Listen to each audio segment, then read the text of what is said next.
Hi everyone, my name is Paige and the title of the project I've been working on this summer is Tracking Chinese Health Aid. So I'm going to start off with some brief background information to help contextualize this project. In the past 2 decades, China has become a really prominent donor of global health aid, and they're really known for their more non-traditional health aid initiatives compared to other donors. And as I move forward, I'll get a little bit more into what this really means, but it's just something to keep in mind. But the problem is that China has really low aid data transparency. They actually score the lowest on the aid transparency index. And in addition to that, they don't have any outside reporting commitments that other organizations that other donors do have. And you might be wondering, why is it interesting and important to track Chinese health aid? Well, tracking health aid in general is really important to evaluate its overall effectiveness and to improve its coordination. But especially for China, with some of its more unprecedented health initiatives, it gives us a good sense of some of China's overall goals and priorities. Because of the underreporting of Chinese health aid, there's been some attempts at estimating and tracking Chinese health aid, but they use very different methodologies and have their own limitations and vary in scope. This makes it really difficult to compare these estimates directly with other donors. And this leads me to my methods. I wanted to improve upon previous estimates and create another estimate that was more comparable to other donors, and I'll get a little bit more into specifics on how I intended to do this. But first, I want to introduce two frameworks that I use to analyze Chinese health aid that I think are fundamental to this goal.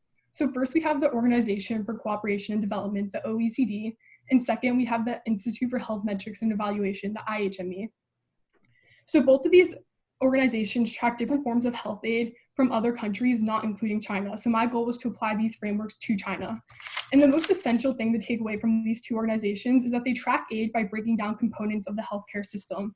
Essentially, they group projects by central focus or priority with a categorization or coding scheme.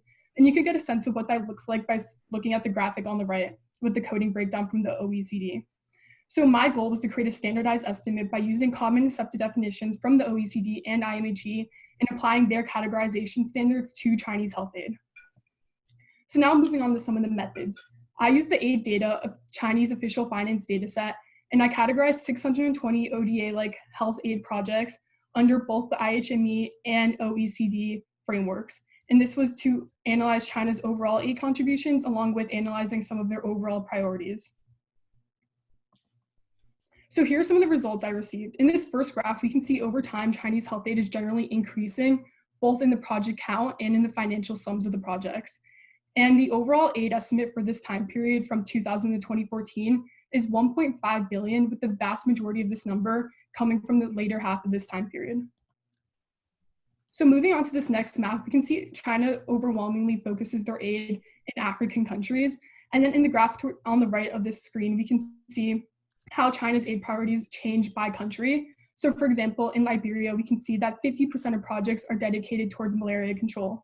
So this is important because we get to see how China's aid priorities shift based on the needs of certain countries. So moving on, these pie charts give us an overview of China's aid priorities under both the OECD framework and the IHME framework. So on the pie chart on the left from the OECD framework, we see that China is prioritizing basic healthcare, malaria control, medical services, and basic health infrastructure.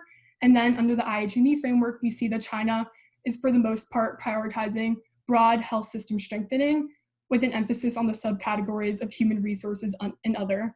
And this is really interesting and unique of Chinese health aid because other top donors of health aid will focus more on a specific disease or area or more prioritized area of the healthcare system, where we see China focusing more energy on this broad health system strengthening category.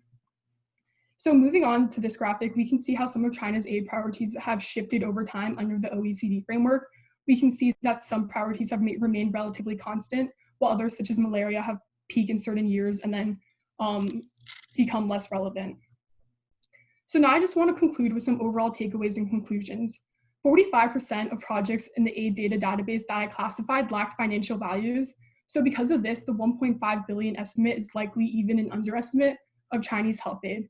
In addition, 45% of the projects I classified were considered freestanding technical assistance, so medical teams, health personnel projects, and of these 45%, 97% of these did not have financial values.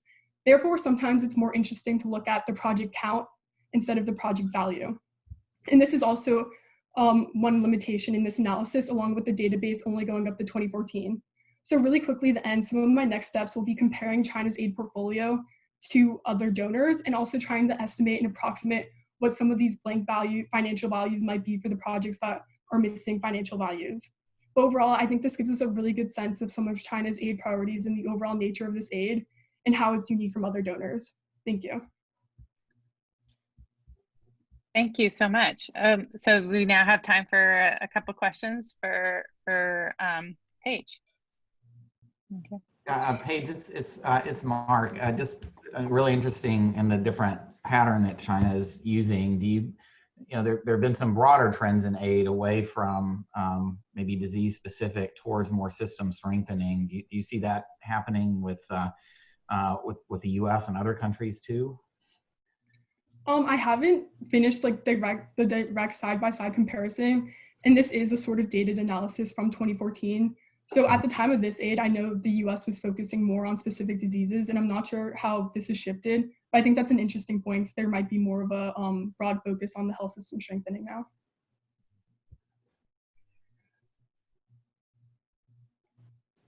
Yeah, it looks like we had one more question in the comments from Courtney. So fascinating finding that there is a focus on human resources for health and workforces and health system investments. Could you tell what kind of health system investments were being made? Yeah, so if I'm interpreting this question correctly in terms of the human resources for health, a lot of these projects, especially in China, are medical teams, so sending medical teams to countries. And that's probably one of their most, not notorious, but one of the projects they're most known for. And a lot of times they're just broad medical teams providing basic healthcare services, but several times you'll see that these medical teams will have more of a humanitarian focus or be more related to controlling a specific disease or educating a certain area of the health workforce. So I hope that answers that question.